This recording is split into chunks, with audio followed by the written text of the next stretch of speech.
Hi everyone.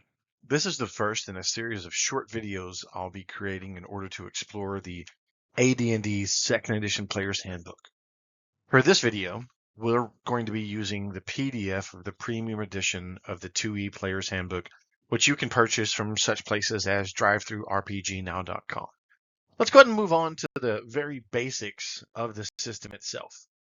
Here you'll see the section entitled The Real Basics. And this really is what the basics are. It goes through explaining the basics of a role-playing game, what a tabletop role-playing game is. It provides you sort of a meaning, a definition behind the goal of such a game. It lets you know the required materials, which if you're new to such games, you really wouldn't have an idea that you would need paper and pencil or some way to record your character sheet, and you wouldn't know which dice you would need. And the required materials here will set you up with that and let you know that you need to have all of this. It also begins to explain an example of play.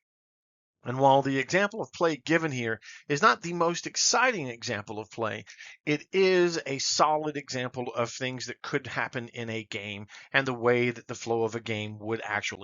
So once we've made it through our entire example of play here, you'll notice that there's several character types. There are 2 fighters mentioned, 1 cleric mentioned, and of course there's the dungeon master, who is essentially the referee of the game. Then we move on to an even more important section of the book. That's the glossary. The glossary goes through a number of terms that are common jargon that you need to be aware of to be able to play the game effectively. Obviously, no new or novice player are going to be able to recall all of these phrases and words that are used for the game, but at least there's a place in the book where they can be looked up, beginning on page 13 of this book or this PDF, should you have that.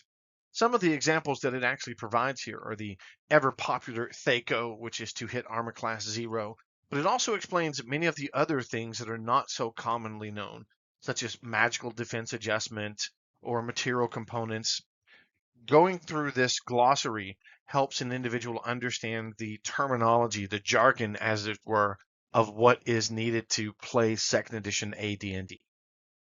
Here you can see an often overlooked page from the Player's Handbook. This is page 16. It is a step-by-step character creation generation process. If one were to follow the steps presented here, you would be able to create a character with no help from anyone. The only assistance you would need would be a bit of thinking on your own. You would need a set of dice, preferably 3 6-sided dice, and one of all of the other polyhedral dice that you may be using. And this would allow you to follow these steps to create your own character. This is sorely missing from a number of more modern role-playing games, and many of the older gamers who began with second edition often overlooked this page as well, as do many people who come to the game fresh and anew. Well, that's it for now. Hopefully everyone enjoyed this, and I'm hoping that everyone is looking forward to part 2, where we will explore ability scores themselves. Thank you very much, and if you enjoyed it, please like and subscribe. Until next time, goodbye.